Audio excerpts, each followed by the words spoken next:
Hello and welcome to CSAP IS Academy. I am Rityunjay Sharma presenting you today's edition of our current affairs news and analysis. So today is 12th of November, and before we begin, would like to request you to join our WhatsApp group and our Telegram group to stay updated with our news and analysis. So we have already started with our interview guidance program, wherein you will get one-to-one feedback about how to face an interview panel in the APSC board. So all of you are welcome to attend this interview program, which is entirely free of cost.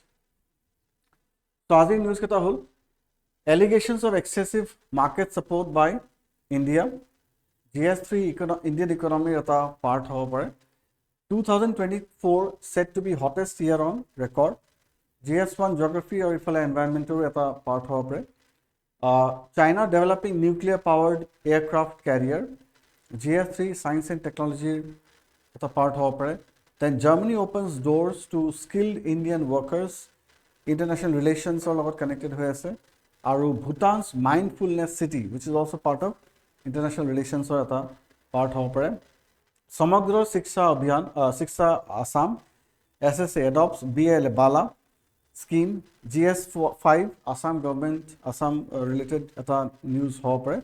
Aru kisman prefacts ami compile kori anisu. So let's begin with the first news. Pratham news hol allegations of excessive market support by India for wheat and rice. So পাঁচখন country, WTO পাঁচখন country, Argentina, Australia, Canada, Ukraine or ifale United States have raised concerns over India's market price support, MPS. So market price support ki hoy jeneke ami janu je joto minimum support price, for example government has to declare kare for the farmers, jot niki subsidy diya jay যোনটো food grain যেতিয়া প্ৰকিউৰ কৰা যায়. চ' suppose production যদি কমি যায় বা production যদি বাঢ়ি যায়, সেইটো বাফাৰ কৰিবৰ কাৰণে প্ৰাইচ হাই বা প্ৰাইচ ল' হৈ যাব পাৰে. সেইটো বাফাৰ কৰিবৰ কাৰণে যদি কষ্ট অফ প্ৰডাকশ্যনতকৈ যদি প্ৰাইচ মাৰ্কেট প্ৰাইচ যদি হাই হৈ যায়, তেতিয়াহ'লে obviously that will be a benefit for the farmer. But cost of প্ৰডাকশ্যনতকৈ যদি মাৰ্কেট প্ৰাইচ কমি যায়, তেতিয়াহ'লে সেইটো লছ হৈ যাব. আৰু সেই লছটো বিয়াৰ কৰিবৰ কাৰণে minimum support price for example গভৰ্ণমেণ্টে দিয়ে. সেনেকৈ বহুতকেইটা ফাৰ্ম ছাবচিডি স্কিমছ আছে. তো যেতিয়া ছাবচিডি বেছিকৈ দিয়া যায়, তেতিয়া কি হয় যে বস্তুটোৰ যোনটো প্ৰাইচ সেইটো কমি যায়, আৰু কমি গ'লে সেইটো ডিমাণ্ডটো বাঢ়ি যায়. চ' সেইটো অকল ডমেষ্টিক ডিমাণ্ডে নহয়, ইভেন ইণ্টাৰনেশ্যনেল ডিমাণ্ডটো সেনেকৈ পেলাই বাঢ়ি যাব পাৰে. তো সেইকাৰণে কিমান এমাউণ্ট অফ ছাবচিডি দিয়ে অকল সেই কাণ্ট্ৰিখনে সেইটো ফাৰ্মাৰ্ছবিলাকে বা পলিটিকেল পাৰ্টিবিলাকেতো চায়, প্লাছ ইভেন বাহিৰৰ কাণ্ট্ৰিবিলাকেও চায়. কাৰণ কিয় যদি ছাবচিডি বেছি হৈ যায়, তেতিয়াহ'লে দাম কমি যায়, তেতিয়াহ'লে আকৌ ডিমাণ্ডটো বাঢ়ি যাব in the outer market, in the international market. তেতিয়া বাকীবিলাক কাণ্ট্ৰিৰ ডিমাণ্ডটো কমি যাব. চ' যোনখন কাণ্ট্ৰিয়ে ছাবচিডি দিছে, য'ৰ প্ৰাইচ কমি যায়, তাতে ডিমাণ্ডটো বাঢ়ি যাব সেই গ্ৰেইনখিনিৰ.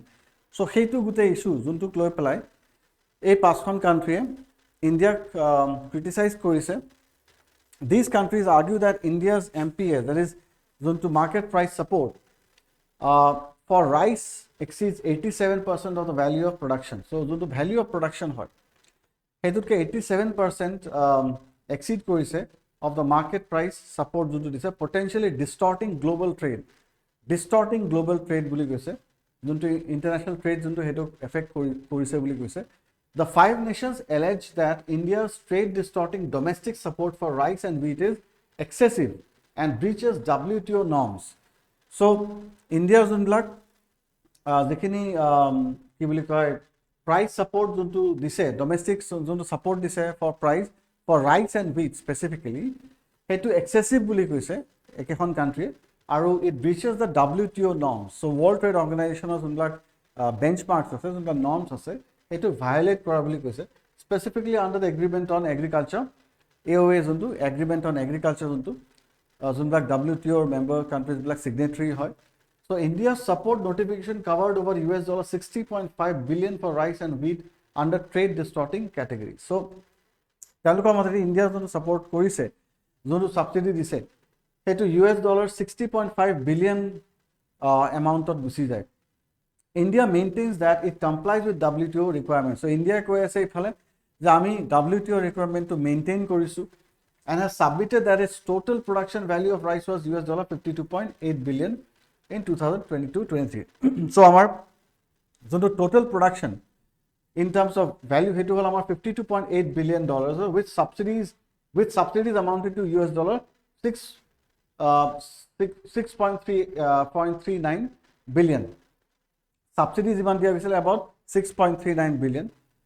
India uses a peace clause of the WTO allowing developing countries to provide domestic support for food security purposes without being challenged in the dispute settlement forum. So peace clause can you suppose jetia mane kono judha lagi thaka na so peace clause jetia ami junba developing country তেওঁলোকে নিজৰ ফাৰ্মাৰ্স বিলাকক support কৰিবৰ কাৰণে কেতিয়াবা সাবসিডিটো অলপমান বঢ়াব পাৰে already there is a clause. So this clause permits WTO members to provide excess support to farmers for food security without facing challenges. Food security karone farmers bilakok support koribo pare excess support eta koribo pare mostly developing country bilaka junlak WTO membership jar ase provided the prescribed subsidy ceiling is not violated. Prescribed juntu subsidy juntu ceiling juntu hetu jate violate nohoy. So India kise ami hetu violate kora nai. So India's position and the recurring allegations reflect broader debates on agriculture subsidies and food security at the WTO. So already eta dangor discussion eta start ho gise. Developing countries argue for more flexibility in food stockpiling for food security, urging WTO members to seek a sustainable solution. Tamane WTO member junlak developing country teloke kise amar stock koribo karone আমার যাতে হেতু যাতে আমি হেৰি কৰিব পাৰি হেতু যাতে আমাৰ ফিজিবল হয় বা ষ্টক যোনটো যাতে লিগেলাইজ কৰিব পাৰি ষ্টকিং টু কিহৰ কাৰণে কাৰণ কিয় urging to seek sustainable solution for food সিকিউৰিটিৰ কাৰণে কাৰণ কিয় বহুত মানুহে খাব নাপায় ডেভেলপিং কান্ট্ৰিজ সো সেইকাৰণে ফুড সিকিউৰিটি এটা ডাঙৰ ইস্যু ৰেশনিং সিস্টেম কৰিব লগা হয় ইভেন ইণ্ডিয়াটো এনেকৈ পাব্লিক ডিস্ট্ৰিবিউশন সিস্টেম আছে আৰু হেতু কাৰণে আমি ফুড ষ্টক পাইলিং কৰিব লগা হয় আৰু সেই ষ্টক পাইলিংটো যদি আমি কৰো হেতু কাৰণে গভৰ্নমেন্টে প্ৰকিউৰ কৰিব লগা হয় গভৰ্নমেন্টে এটা মিনিমাম সাপোৰ্ট প্ৰাইস এটা দি পেলাই হেৰিক ফাৰ্মাৰ্সক এনেকৈ পেলাই প্ৰকিউৰ কৰিব লগা হয় ষ্টক পাইলিং কৰিব লগা হয় সো যদিও হেতু WTO ৰিজিমত ডাইৰেক্টলি হেনেকৈ কাউন্টাৰ কৰা নাই বাট হেনেকৈ যদি ফেভাৰ কৰা নাই বাট ষ্টিল ইণ্ডিয়াই কৈছে যে ডেভেলপিং কান্ট্ৰি বিলাকে হেতু কৰাটো দৰকাৰী হৈ উঠে WTO established in 1995 is the global body regulating trade between nations. So WTO ketia set up hoisile World Trade Organization 1995 set up hoisile global body regulating trade between nations. So country bilakor bhitorot jun blak trade jun blak byapar banijyo hoy hetuk regulate korbo karone it is an evolving from the general agreement on tariff and trade. So GATT buli koy general agreement on tariff and trade junju 1947 to already pass hoisile tare 164 member countries ase aru 23 observers ase. So yare goal ki hoy WTO main goal to hold lower trade barriers. So trade barrier bilak jata ami komabo paru to normally country bilake ki kore nijor farmers bilakok support koribo karone ifale subsidy die aru jate demand to jate bahi jay both in the domestic as well as international aru bahiror jun bilak bostu ahe tate বেসিকে tariff লগাই দিয়ে বেসিকে tax লগাই দিয়ে import duty বেসিকে লগাই দিয়ে যাতে সেই যোনবিলাক বস্তু ইম্পোর্ট কৰি আছে সেইবিলাকৰ দাম বাঢ়ি যায় যাতে আমাৰ ভিতৰৰ মানুহবিলাকে যাতে এই বাহিৰৰ বস্তুখিনি নিকিনে তেতিয়া কি হয় সেই কান্ট্ৰিখনৰ লছ হৈ যায় কাৰণ সেইখন কান্ট্ৰিৰ বস্তুবিলাক মানে বিক্ৰী নহয় ইখন যোনখন কান্ট্ৰি ইম্পোৰ্ট কৰি আছে সেইখন কান্ট্ৰি সো এইবিলাক হল ট্ৰেড ব্যাৰিয়াৰ বুলি কোৱা যায় ফাইন সো ডিমান্ড হাই বা ডিমান্ড কম কৰিবৰ কাৰণে বা ডিসকাৰেজ বা encourage korbo karone trade barriers logwa hoy it reduces cost and expands consumer choice dispute resolution jiman keteba dispute jodi hoy hetu resolution or karone WTO is a platform it's a common platform economic growth good governance developing support so empowers developing nations so developing nations bilak support or karone environmental and health standard encourages sustainable trade or karone. So it's a main juntu ami kobo paru byapar banijyo gute world juntu chole hetu WTO regulation through die chole Which of the following best describe the peace clause under the WTO? It allows member countries to provide subsidies above the prescribed ceiling without facing any challenges. It prohibits member countries from increasing their trade distorting subsidies. It allows developing countries to provide subsidies for food security purpose without challenges within certain limits, and it sets subsidy limit of 10% for agricultural products in developing countries. So which one of this is the correct answer? So you can take the correct answer and put it in the comment box. 2024 said to be the hottest year on record. So World Meteorological Organization ase WMO. So এই অৰ্গেনাইজেশ্যনটোৱে কৈছে যে 2024 এতিয়ালৈকে মানে সবতকে গৰম বছৰ হ'ব গৈ আছে, on track to become the hottest year ever recorded with global mean surface temperature 1.54 degrees Celsius above pre-industrial level. So already under the Paris Convention আমি কৈছো যে world already accept কৰিছে যে কমসে কম 2 ডিগ্ৰী সেলসিয়াসতকে যাতে বেছি নাবাঢ়ে pre-industrial levelতকে, আৰু অলৰেডি আমাৰ 1.54 ডিগ্ৰী সেলসিয়াস বাঢ়ি গৈছে. So 2024 is also going to be the hottest year. Already our COP29 arambho hoy gise. This announcement was made at the UN Climate Change Convention of COP29 in Baku, Azerbaijan junto arambho hoise already. So January to September 2024 saw record temperatures driven by El Nino and greenhouse gas emissions. So ei bochor El Nino ase boli koise. So he karone El Nino asil, so he karone El Nino karone ki hoy jay Pacific Ocean যেখিনি পানীখিনি গৰম হৈ যায়, overall গোটেই ক্লাইমেটটো গৰম হৈ যায় আৰু বৰষুণ অলপমান বৰষুণ কমি যায়. সো সেইটো এটা, আৰু প্লাছ ইফালে এনেও গ্ৰীণ হাউচ গেছ এমিশ্যন চলি আছে, ইণ্ডাষ্ট্ৰিয়েল এফ্লুৱেঞ্চ, ইণ্ডাষ্ট্ৰিয়েল ৱেষ্ট প্লাছ এইবিলাক চব যোনবিলাক হৈ আছে, সেইটো কাৰণে global warming, green house gas already emit হৈ আছে. সো ইফালে অলৰেডি পানীখিনি গৰম হৈ গৈ আছে বিকজ অফ এল নিনো, ইফালে আকৌ গ্ৰীণ হাউচ গেছ এমিশ্যন হৈ আছে. দুইটা মিলি পেলাই জানুৱাৰীৰ পৰা সেপ্টেম্বৰলৈকে 2024 বহুত বেছি টেম্পাৰেচাৰ পাইছোঁ এবাৰ আমি, according to World Meteorological Organization, যোনটো আমি এনে অবজাৰ্ভ কৰিছোঁ as a layman on the streets. So State of the Climate 2024 warns of severe impact on health inequality and development with vulnerable communities at higher risk. So severe impact হ'ব বুলি কৈছে on health inequality and development. তো বহুত বেছি গৰম হৈ গ'লে মানুহে সহ্য কৰিব নোৱাৰা হৈ যায়, বহুতে এচি বা এয়াৰ কুলাৰ বা ইভেন ফেনো বহুতে এফৰ্ড কৰিব নোৱাৰে. এতিয়াও সেনেকুৱা আছে মানুহ ইণ্ডিয়াটো. তো সেইকাৰণে সেইটো চবৰে কাৰণে সহ্যকৰ নহ'ব, বহুত অসহ্যকৰ হৈ যাব পাৰে. চ' সেইটো কাৰণে হেল্থ প্ৰব্লেমছ ডেভেলপ হৈ যাব পাৰে, ইনইকুৱেলিটি যোনটো অলপ আগতে যোনটো আমি ক'লোঁ, প্লাছ ডেভেলপমেণ্টৰ ক্ষেত্ৰত. চ' ইভেন প্ৰডাকশ্যনো কমি যাব, এগ্ৰিকালচাৰ প্ৰডাকশ্যন কমি যাব, তেতিয়া ইণ্ডাষ্ট্ৰিয়েল প্ৰডাকশ্যনো কমি যাব, সাৰ্ভিস সেক্টৰো হিট হৈ যাব পাৰে তেতিয়াহ'লে. Urgent action needed. United Nations Secretary General calls for urgent climate action, noting the temporary breach of the 1.5 degree Celsius Paris Agreement target. So Paris Agreement target or যোনটো target সেইটো already আমি temporary breach কৰিছোঁ. So সেইকাৰণে oceans absorbing over 90% of excess heat face long-term threats to marine life and coastal area. So সাগৰবিলাকে যিখিনি পানী, যিখিনি সাগৰ আছে, সেই সাগৰখিনিয়ে অলৰেডি ভালেখিনি এবজৰ্ব কৰি গৈ আছে. চ' সাগৰৰ যোনটো টেম্পাৰেচাৰ, মেইন টেম্পাৰেচাৰ, সেইটো বাঢ়ি গৈ আছে. চ' সেইটো এটা ডেঞ্জাৰ লেভেল, কাৰণ কি নৰ্মেলি পানী সোনকালে গৰম নহয় আৰু গৰম হওঁতে বহুত টাইম লাগে. কিহৰ কাৰণে? কাৰণ সেই টেম্পাৰেচাৰটো, সেই হিটটো ট্ৰান্সফাৰ হৈ থাকে. চ' আমি অলৰেডি দেৱ ৰিপৰ্টছ যে সাগৰৰ ওপৰৰ যোনটো লেয়াৰ সেইটো ভালেখিনি গৰম হৈ গৈ আছে, আৰু যোনটো গৰম হোৱাৰ লেয়াৰটোৰ ব্ৰেথ যোনটো সেইটো বাঢ়ি গৈ আছে, উইথটো যোনটো পানীৰ সেইটো বাঢ়ি গৈ আছে. সেইটো এটা ডাঙৰ risk for the world as ছাচ.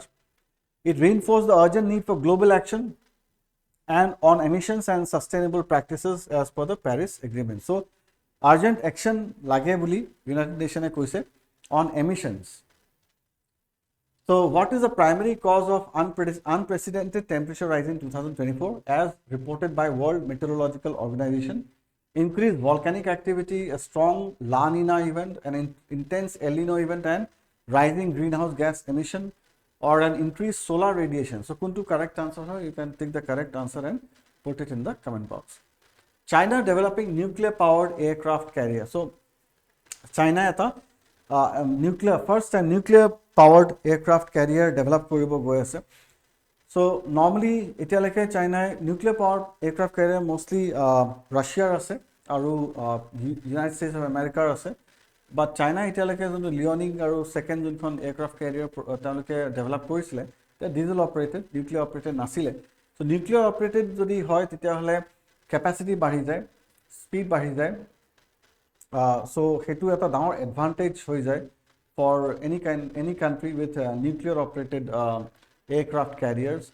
So কাৰণ কিয় very less amount of fuel and it generates lot of energy.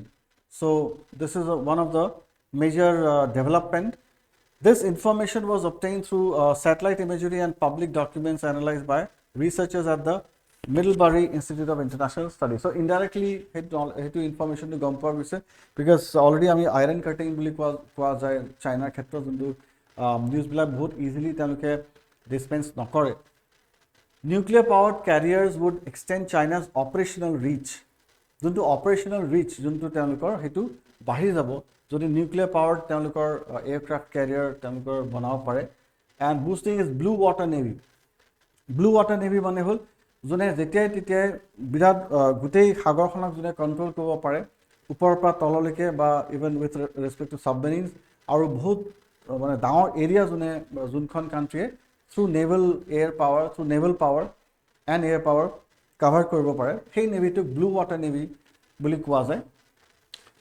Evidence of a nuclear reactor prototype for naval propulsion was found at China's Longway project in Sichuan under the Nuclear Power Institute. So a nuclear powered carrier would symbolize China's rising global influence. So obviously সেইটো এটা global influence বুলি চাইনাৰ যোনটো capacity বা যোনটো capacity build up বা যোনটো respect সেইটো ইন দ্য ৱৰ্ল্ড ফ'ৰাম সেইটো বাঢ়ি যাব। কাৰণ কিয় চবেই নিউক্লিয়াৰ পাৱাৰ্ড এয়াৰক্ৰাফ্ট কেৰিয়াৰ বা ছাবমেৰিন বনাব নোৱাৰে।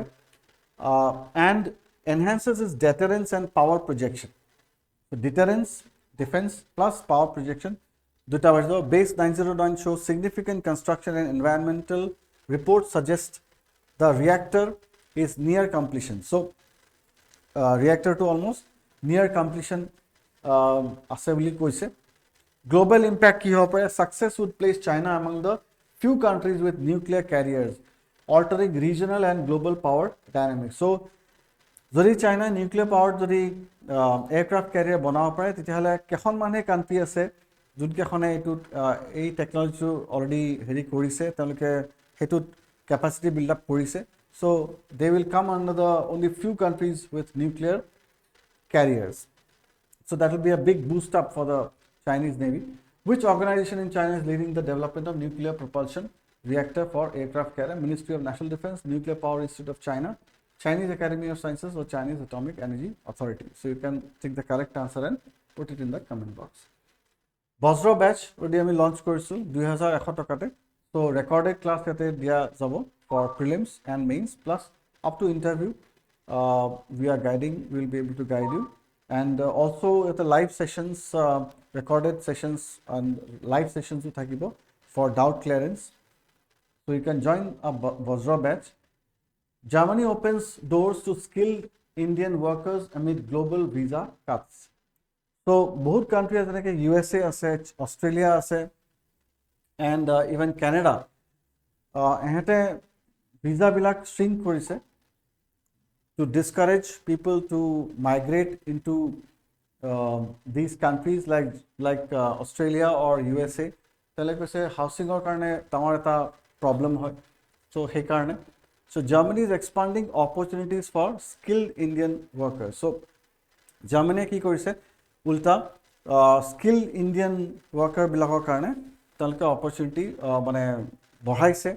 তেওঁলোকে সেইটো এটা STEM field বিলাক যোনবিলাক সায়েন্স টেকনলজি প্লাছ ইঞ্জিনিয়াৰিং আৰু ইফালে যোনটো মেথমেটিক্সৰ যোনটো ফিল্ড STEM ফিল্ডছত তেওঁলোকে কৈছে যে এইকেইটা ফিল্ডত উই আৰ ৱেলকাম। চ' সেইটো ইণ্ডিয়ান ষ্টুডেণ্টছৰ কাৰণে এটা ডাঙৰ গুড নিউজ বুলি ক'ব পাৰিম বাকীবিলাকৰ কম্পেৰিজনত।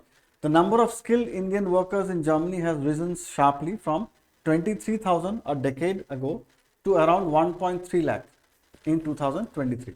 Most Indian immigrants hold a degree or similar qualification, with many working in high demand sectors like IT, engineering, healthcare and manufacturing.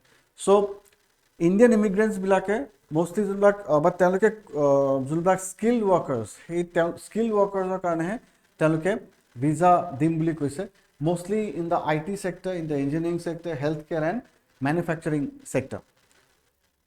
And unemployment among Indians in Germany is significantly lower, 3.3% compared to the national average of 6.6%. So Indian nationals earn about 41% more than the average full-time employee in Germany, with a median salary of 5,359 euros. Approximately 30% of skilled Indian workers are in information and communication, and 18% are in professional, scientific and technical services. So 30% Indian workers kihot ase information and communication services ase. So Germany attracts a large number of Indian students, with over 40,000 Indian students currently enrolled mainly in STEM programs. So Germany aging workforce, so etu eta kihor karone teloke allow korse, because Germany is an aging country boli ami janu. Tate more than 60% people are more than 65 years of age.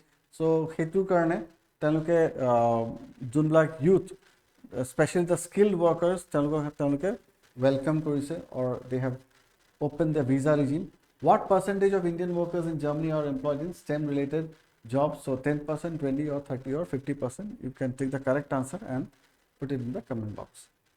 Bhutan's mindfulness city. Bhutan, ami janu, one of the peaceful countries of the world of jana jay, aru happiness index of number 1 ot asile. Gute happiness index to teloke Bhutane bonwa. This the Gelefu buli ekhon city, Bhutanor president or eta brainchild, Jigme Kesar Wangchukor.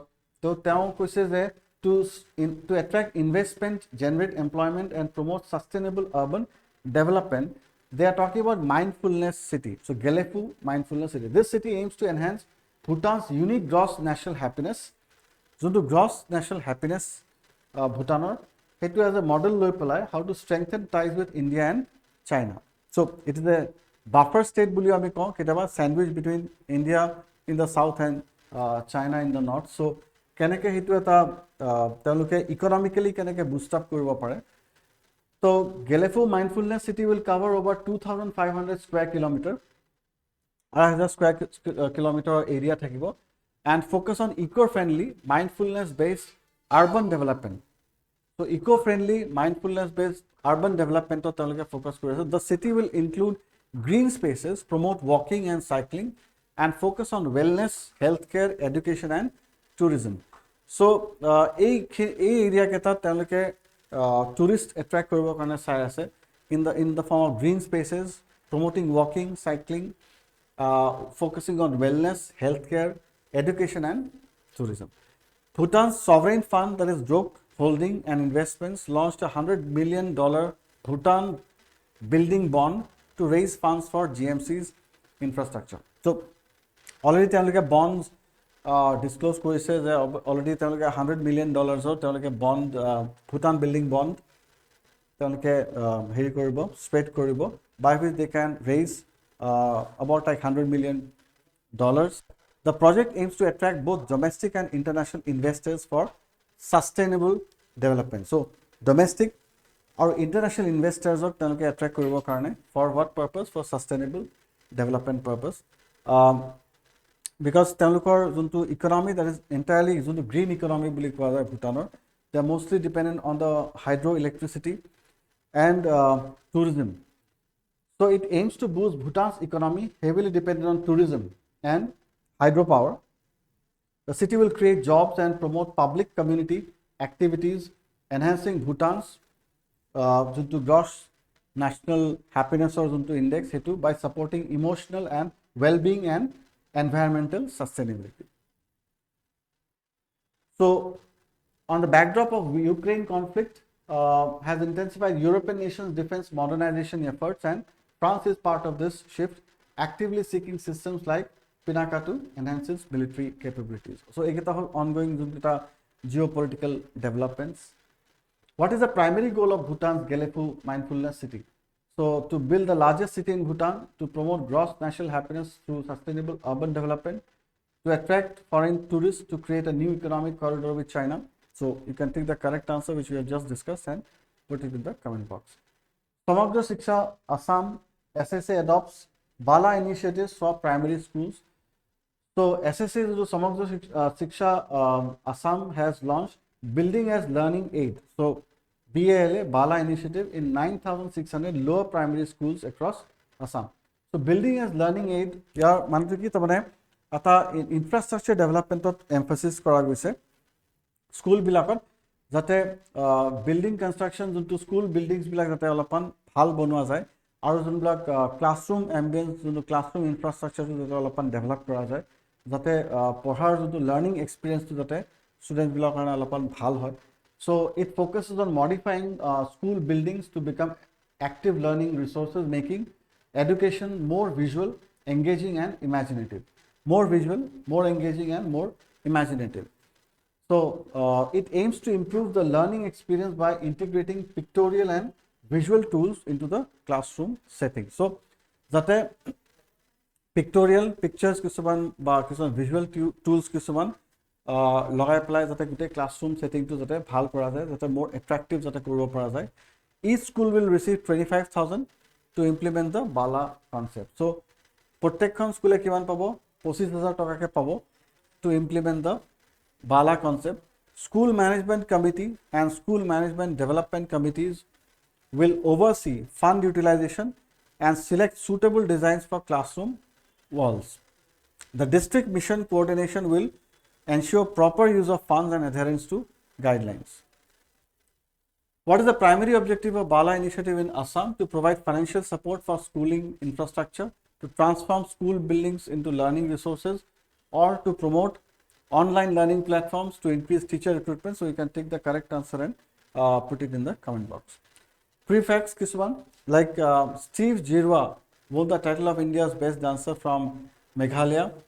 So he won the in the TV show, Sony TV show, he won the best dancer of India in the season 4. This is one of the news. And Arpectophilus pulowski, it is a newly discovered species of aphid wasp found in Nagaland's Khuzama district, India.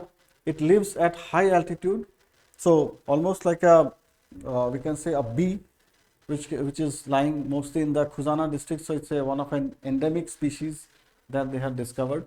The discovery is notable as it marks the first sighting of the this genus outside of Australasia.